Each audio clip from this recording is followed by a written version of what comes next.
Ada beberapa hal yang ingin saya sampaikan kepada Buya, mungkin sebagai koreksi. Satu,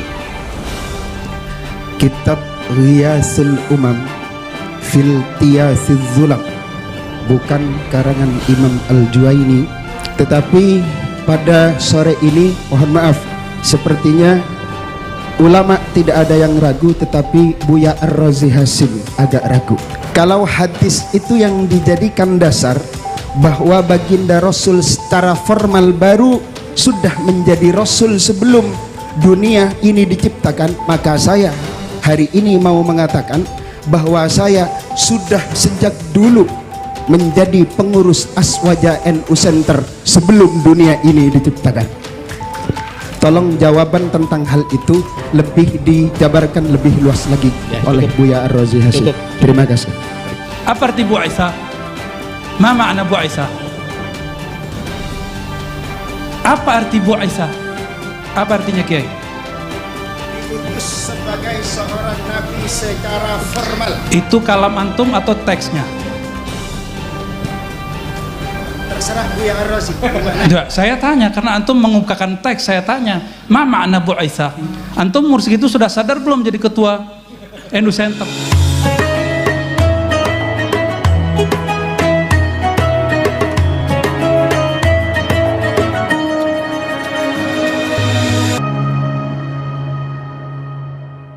Kemudian pelajaran selanjutnya Kiai Musi.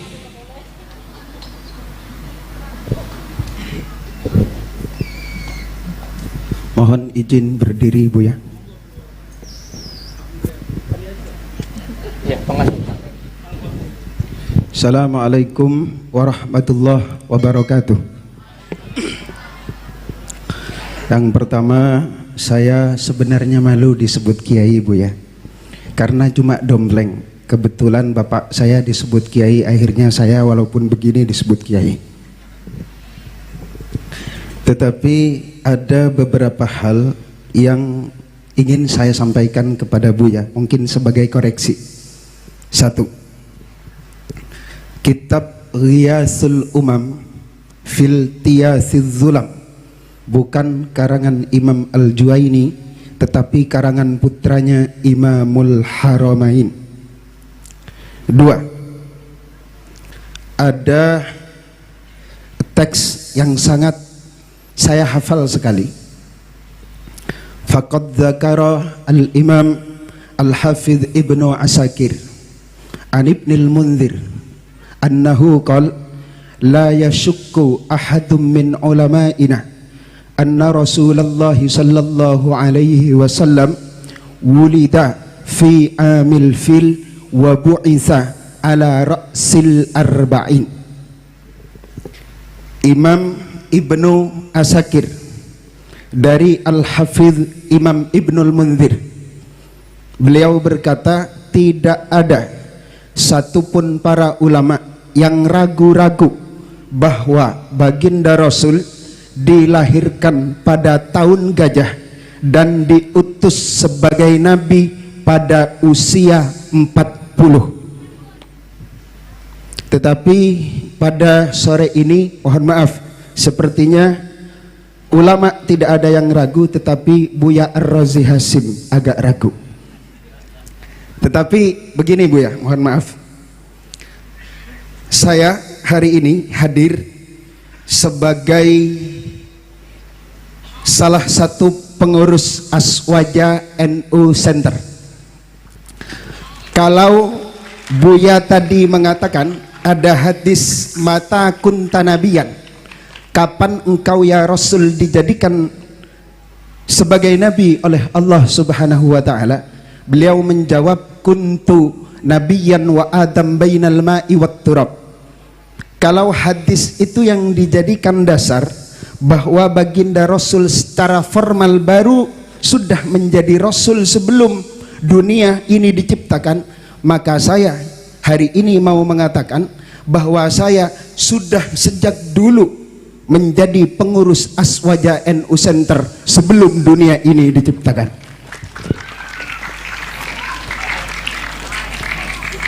Kemudian yang keempat, Cukup. Yang keempat, mohon maaf, Cukup. kajian kita pada sore hari ini sepertinya bukan tentang urgensi kitab kuning dalam berbangsa dan bernegara, tetapi lebih ke pembahasan urgensi thariqah dalam berbangsa dan bernegara. Jadi kalau ada pertanyaan yang mengarah kepada hal-hal yang tentang bagaimana kiprah kalau kita memahami kitab kuning dalam berbangsa dan bernegara, tolong jawaban tentang hal itu lebih dijabarkan lebih luas lagi Ya, oleh Buya Ar-Razi Hasyim. Cukup. Terima kasih. Baik. Nah, demikian Bu ya, langsung dijawab. Syukron atas tasihnya. Seharusnya antum salah satu pembicara pada sore ini ya. Syukron. Baik, mengenai yang pertama diriwayatkan oleh Imam Al-Hafiz Ibn Asakir, ana adri bihadhi riwayah. Saya juga tahu riwayat ini. Ya. Beliau beriwayatkan dari Al-Hafiz Ibn Al-Munzir, tidak ada syak bahwa Nabi dilahirkan pada tahun fil, la syak. Wa bu'itsa, la syak. Apa arti bu'itsa? Ma makna bu'itsa? Apa arti bu'itsa? Apa artinya Kiai? Diutus sebagai seorang nabi secara formal. Itu kalam antum atau teksnya? Terserah Buya Ar-Razi. Tidak, saya tanya karena antum mengungkapkan teks, saya tanya, ma makna bu'itsa? Hal fi farq baina bu'itsa bi'tsah dengan nubuwah, bi'tsatur risalah dengan nubuwah, fi farq. Enggak usah pakai kalam itu dulu, pakai kalam Imam Darimi aja. Ada di Sunan Darimi. Abu Darda bertanya, wahai Rasulullah, kapan engkau sadar? Mata tadri, kapan engkau sadar engkau seorang nabi? Gak usah pakai kitab Ibnul Munzir, kejauhan itu mutaakhirin. Ini levelnya dia satu tobaqat dengan Imam Ahmad bin Hanbal. Wafatnya 255 Hijriah. Tetapi Imam Bukhari juga beberapa saat sama-sama berguru dengan beliau. Tapi umurnya lebih tua karena lahirnya 181 Hijriah. Ya, saya tahu antum ketua NU apa tadi? Aswaja Center. Ya, alhamdulillah, syukran, jazakallah khair ya. Ini hadis diriwayatkan oleh Imam Darimi, lahirnya tahun 181 Hijriah. Ketika Ibnu Barak wafat. Maka dia umurnya dekat dengan Ahmad bin Hanbal, pendiri Hanbali. Di situ ada riwayat, kapan engkau sadar wahai Rasulullah engkau seorang nabi? Jawaban Nabi SAW apa? Ketika aku bermain dengan anaknya Halimah, tiba-tiba dadaku dibedah, diambil oleh dua sosok terbang dari atas. Itu beliau sadar beliau seorang nabi. Antum umur segitu sudah sadar belum jadi ketua NU Center? Aneh tanya serius, udah sadar belum? Syai'ani mukhtalifani, dua hal yang berbeda. Antum menyadari sebagai ketua NU Center beda dengan Nabi SAW. Dua hal yang berbeda.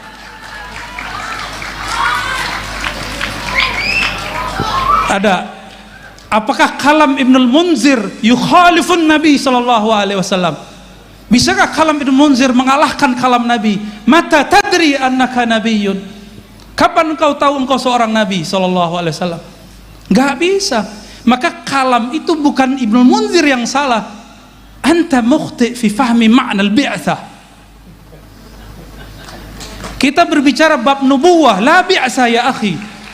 Ya, kita nggak ngomong tentang bi'tsah muttafaq annahu bu'isa fil arba'in. Ini aneh sengaja bil Arabian dijawab biar yang lain nggak paham juga yang lain. Ya, bainana mahabbah baini wa bainak. Taib, halas. Apa lagi?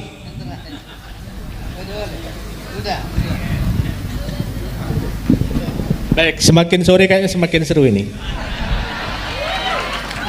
Apalagi nanti kalau Ibu Nyai sempat juga menyampaikan pemikiran-pemikirannya tentang tema kita pada sore hari ini. Ada yang tertinggal, moderator satu. Ada yang tertinggal. Oh, yang terakhir soal thariqah. Ya, halas. Adakah thariqah tidak pakai kitab? Kalau ada bid'ah, dolalah. Maka antum melihat saya berbicara kenapa saya bawa tentang nuansa spiritual dalam bab kitab, karena saya menemukan justru kebangkitan rohani spiritual saya ada di dalam kitab. Mungkin kita beda pandangan, nggak masalah. Dan saya melihat orang-orang yang membackup negeri ini, salah satunya orang yang baca kitab dan dia seorang mursyid thariqah. Dulu presiden yang lama juga sama, sebelum presiden ini, kalau dia lagi ada masalah dikumpulkan mursyid-mursyid kiai-kiai ke istana, zikiran la ilaha illallah. Ada. Mereka cuma ngamalkan satu hadis qudsi, la ilaha illallahu hisni. La ilaha adalah bentengku.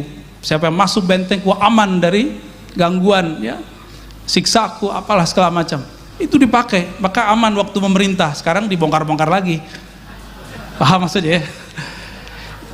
Adakah thariqah terlepas dari sosok seorang kiai? Adakah thariqah terlepas dari sosok kitab kuning, dari ilmu-ilmu yang ada di kitab kuning? Gak ada. Saya yakin, hakul yakin, antum pasti belajar sejarah. Kerajaan Banten dulu dipimpin rajanya, sultannya seorang sufi dan mengajar kitab. Di Banten ada Sultan Hasanuddin. Sanad-sanad kita, beberapa kitab ke beliau sebenarnya, sanad thariqah. Mereka memimpin negara seorang sufi. Di Riau, di Kalimantan, di Aceh, semuanya, hampir semuanya, ya. Bahkan thariqah Sanusiyah, thariqah Naqsyabandiyah, ya, bahkan di Maghrib itu apa aja ada thariqah, Tijani, Siddiqiyah, Ghumariyah, Jazuliyah, Masya Allah. Dan raja-rajanya ngaji kitab, dipandu oleh kitab, ya. Kenapa saya nggak banyak berbicara bab politik bernegara, ya itu lebih paham beliau lah, itu bagian ranah beliau, takut lebih salah lagi saya kalau ngomong. Maka saya menghindar-hindari bab itu dari tadi, ya. Barangkali itu Kiai, ya. Taib. Baik, saya kira cukup ya Kiai Musi. Nanti berlanjut di diskusinya di warung kopi saja nanti. Baik, ini memang menarik. Saya sering diskusi dengan beliau, Kiai Buya. Saya punya forum kajian tafsir Al-Quran bersama beliau yang setiap bulan. Jadi memang diskusinya memang sangat luar biasa. Ada dirasa naqdiyah, ada dirasa tahliliyah juga. Baik, saya persilahkan yang ini yang, oh ya silakan yang itu sudah kadung Kiai Abdul Hadi ini, tapi bukan Buya ini. Masih kiai sih levelnya.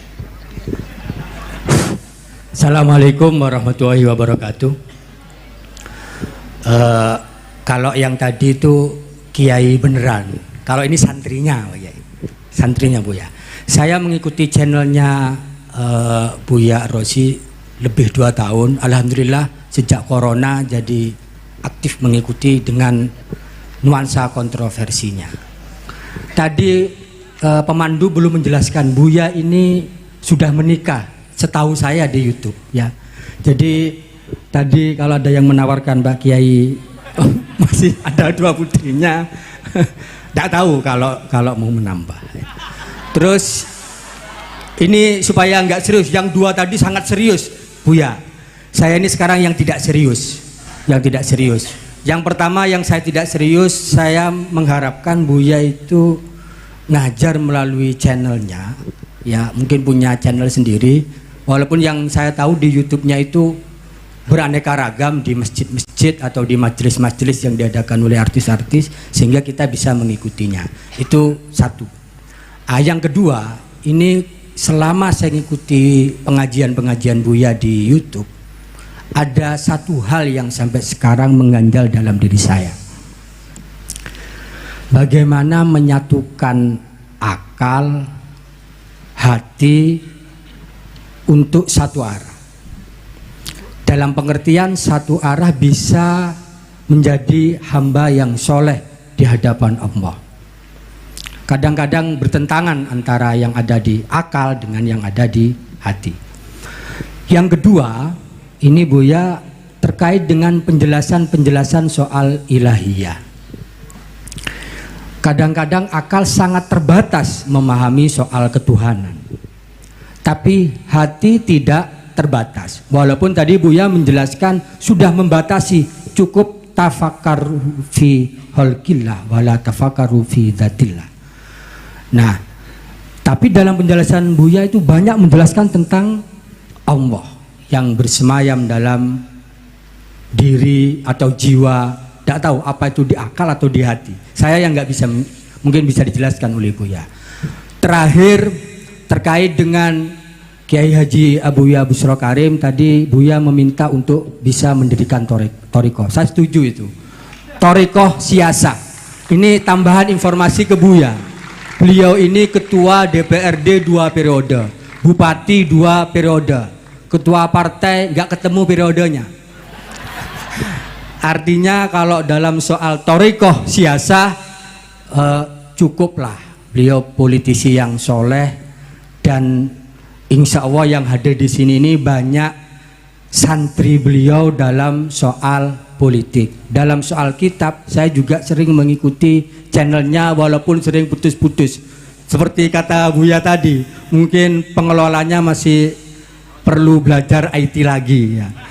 Kalau yang Buya tidak langsung live enak terus karena memang dia kelola oleh pengelola yang profesional. Itu Buya, saya pikir tadi perdebatan-perdebatan yang muncul jangan menyebabkan bahwa perbedaan yang ada antara kita dan kehadiran Buya di sini membuat Buya kapok untuk hadir di Sumeneb khususnya dan di Madura. Kita semua walaupun tidak nyantri langsung kepada Buya, tapi kita nyantri melalui online. Terima kasih. Wallahul muwaffiq ila aqwamit thoriq. Wassalamualaikum warahmatullahi wabarakatuh.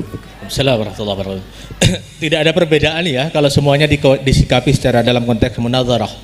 Saya kira tidak ada perbedaan. Semuanya sama dalam konteks melengkapi pengayaan khazanah kita tentang keislaman. Yang kedua tadi bahwa moderator memang tidak disuguhi kurikulum vitae. Jadi tidak sempat memperkenalkan beliau karena saya melihat bahwa al-ma'ruf la yu'arraf. Jadi orang yang sudah terkenal tidak perlu diperkenalkan lagi. Karena yang qabilu al-mu'athira itu hanya nakiratun. Sementara Buya sudah makrifat di mana-mana di channel YouTube-nya. Alhamdulillah kali ini kita datangkan langsung beliau dan sempat mengaji kepada beliau. Baik, pertanyaan soal akal dan hati Buya. Jadi hubungannya seperti apa? Kemudian suluk ilahiyah dan tariqah Kiai Bushro ini. Silakan. Ya, tariqah al-Bushrawiyah. Ya. Baik Bapak Ibu, para kiai, para bocah mahasantri. Tadi ada yang terbakar kayaknya. Santai aja. Allahumma sholli ala Sayyidina Muhammad ya. Jidal munazarah bahsul masail itu masa lalu. Makanya saya menghindari biasanya jidal-jidal. Ya. Mohon maaf kiai ya. Saya menghindari sekali karena kalau dipancing takutnya masuk. Sayanya masuk nggak bisa keluar. Ya, itu pesan dari guru saya ya. Tapi kalau ada yang bertanya dan ada yang mau mubahasa, saya terima ya. Tapi saya nggak akan datang kalau diundang debat. Tapi kalau mau datang, tafadhal, ana maftuhu ra'yan aqlan wa qalban insyaallah ya. Nggak ada masalah. Kita memang perlu, mungkin ada kalam saya yang tidak pas didengar ya, seperti kalam Ibnul Munzir pun seorang kiai bisa beda faham antara saya dan beliau, kan bisa beda faham ya, apalagi jika itu muncul di dalam sosial media, itu sangat mungkin ya. Makanya saya kemudian berinisiatif dari dulu kalau kajian kita pakai kitab, jadi ketika mau bahasa kita kitab dengan kitab. Tapi setahu saya sepanjang ini berdebat dan melihat sejarah perdebatan, orang berdebat kalah tidak terima, menang pun tidak ada rasa apa-apa. Dua-duanya kalah di sisi Allah. Karena dua-duanya sama hatinya keras. Satu hati keras merasa menang, merasa benar. Satu hati keras karena merasa malu. Itu kenapa Allah mengharamkan jidal. Yang boleh itu tas'al ya, yang tidak menyebabkan isaah fil qulub, qaswah fil qulub ya. Syukran tadi masukannya dari Pak siapa tadi? Ustaz Abdul Hadi ya. Insya Allah nanti kita buat channel sendiri Insya Allah nanti ya, insya Allah. Mungkin cari waktu yang kosong dulu lah kita. Ya. Bagaimana cara menyamakan, mepaskan antara kolbu dan akal? Sebenarnya akal kolbu itu tidak perlu dipisah-pisahkan seperti gambaran pikiran kita. Di Quran, coba perhatikan, lahum qulubun ya'qiluna biha. Kan ada 2 ayat tuh ya, satu sindiran di surah Al-A'raf, satunya surah apa tuh? Al-Hajj ya, Al-Hajj 26 seingat saya, mohon dikoreksi, benar Al-Hajj ya? Ya, itu justru pujian. Ternyata ada satu pesan di ayat itu, jadikan kolbu sebagai server, sebagai khazanah, sumber bertaakul, berfikir. Selama ini kita berfikir itu sumbernya hissi, hawas, apa yang terbaca, apa yang terlihat. Tapi kalau orang berfikir, sumbernya lahum qulubu ya'qiluna biha. Mereka jadikan kolbu sebagai dasar asas marja untuk bertaakul, bertafakur, maka akan indah perdebatannya, akan indah diskusinya. Karena kolbu itu adalah baitul adab. Kolbu itu tempat adab, karena Allah selalu menatapnya. Ketika seseorang tidak dengan kolbu, la adabalah, hilang adabnya. Ya. Nah, adab kalau ngaji, masih ingat kita kalau ngaji kirim Fatihah kepada musonif, benar gak? Itu supaya dari akal kita kembali yang liar ini dikembalikan ke rumahnya. Itulah rahasia baca Fatihah sebelum ngaji. Ya, tadi mungkin kita belum baca Fatihah sebelum ngaji, tapi kan tadi sudah dimulai doa, ya gak? Ya. Mungkin kita berdoa belum pakai kolbu, barangkali. Nah, itu yang membuat kita ketika ngaji, gurunya siapa aja, itu nggak akan bisa memilah nanti. Ya, barangkali itu. Maka mulailah, masuklah pintu dari tangganya, masuklah rumah lewat pintunya. Masuk pintu pun ada assalamualaikumnya. Nah, untuk membuka kolbu, maharnya adalah Al-Fatihah. Insya Allah, silakan diamalkan itu. Ya, saya kalau baca kitab biasanya baca Fatihah dulu. Mau ngaji di syekh mana di YouTube, biasanya di awal atau di akhir saya baca Al-Fatihah. Biasanya begitu. Ya. Sehingga kita tidak menangkapnya dengan akal. Akal ini di sini mohon maaf, yang belajar ilmu neurologi di bagian depan kita ada namanya otak, kortek apa istilahnya. Ya, dia cuma 10% dari otak ini. Cuma 10%. Dia seperti reptil. Kalau lihat orang baru, dia pengen ngelawan, pengen begini, itu reptil. Makanya jika kita lahum qulubu ya'qiluna biha, itu dengan mahabbah, dengan ukhuwah, dengan husnuzan. Itu kalau lahum qulubu ya'qiluna biha. Lain dengan mereka yang disebutkan dalam surah Al-A'raf. Ya, mereka punya kolbu la ya'qiluna biha, tapi kolbunya dibiarkan tidur, nggak digunakan. Ya, wallahu a'lam bishawab. Baik, silakan kasih aplaus untuk Buya Rosi.